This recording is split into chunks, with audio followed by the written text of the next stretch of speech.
Menteri Pertahanan Ukraina mengajukan permohonan langsung kepada Kongres Amerika Serikat (AS) pada Kamis, tanggal 24 Februari tahun 2022. Permohonan tersebut untuk mengirim rudal anti-pesawat dan anti-tank negaranya yang terkepung melalui Polandia untuk membantunya menangkis serangan militer Rusia di Ukraina.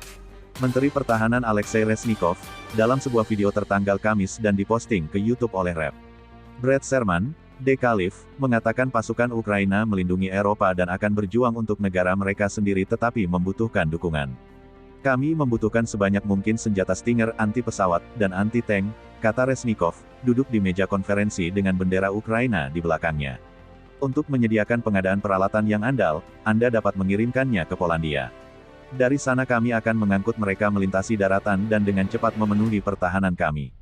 Video Reznikov muncul beberapa jam setelah Rusia meluncurkan invasi skala penuh ke Ukraina pada hari Kamis. Rusia melepaskan serangan udara di kota-kota dan pangkalan militer dan mengirim pasukan dan tank dari berbagai arah dalam sebuah langkah yang dapat menulis ulang lanskap geopolitik dunia. Reznikov menyebut pertarungan antara Ukraina yang demokratis dan Rusia yang otoriter sebagai pertempuran antara terang dan kegelapan. Dan mengatakan perbatasan geografis Ukraina telah menjadi perbatasan antara kebebasan dan perbudakan, demokrasi dan tirani. Pemerintah Ukraina telah meminta bantuan ketika warga sipil menumpuk di kereta dan mobil untuk melarikan diri. Para pejabat Ukraina mengatakan pasukan mereka memerangi Rusia di berbagai bidang, dan telah kehilangan kendali atas pembangkit listrik tenaga nuklir Chernobyl yang dinonaktifkan, tempat terjadinya bencana nuklir terburuk di dunia.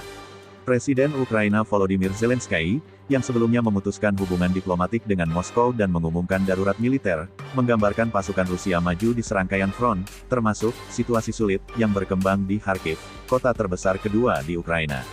Kota tersebut hanya lebih dari 20 km jauhnya dari timur perbatasan dengan Rusia, dan pasukan Rusia perlahan-lahan maju dari utara di kota Chernihiv.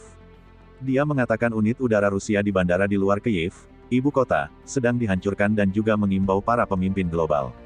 Jika Anda tidak membantu kami sekarang, jika Anda gagal menawarkan bantuan yang kuat ke Ukraina, besok perang akan mengetuk pintu Anda, paparnya. Para pejabat AS telah berusaha untuk mencegah invasi Rusia dengan diplomasi, sanksi ekonomi dan peringatan bahwa pasukan Ukraina akan lebih keras daripada tahun 2014, ketika Rusia mencaplok Crimea. Sejak 2014, AS telah berkomitmen lebih dari 2,7 miliar dolar dalam bantuan keamanan untuk membangun kapasitas pasukan Ukraina, termasuk lebih dari 650 juta dolar pada tahun 2021 saja. Rusia melancarkan invasi besar-besaran di Ukraina lewat darat, udara, dan laut pada Kamis, serangan terbesar sebuah negara terhadap negara lain di Eropa sejak Perang Dunia II. Kekhawatiran Barat tentang kemungkinan meletusnya perang besar kini menjadi kenyataan. Rudal-rudal Rusia menghujani kota-kota Ukraina. Ukraina melaporkan iring-iringan pasukan melintasi perbatasannya ke arah timur wilayah Chernihiv, Kharkiv, dan Luhansk. Pasukan lainnya tiba dari laut ke kota-kota Odessa dan Mariupol di bagian selatan. Suara-suara ledakan terdengar sebelum dini hari di ibu kota Kiev. Baku tempat terjadi di dekat pelabuhan utama dan suara sirene meraung di kota tersebut.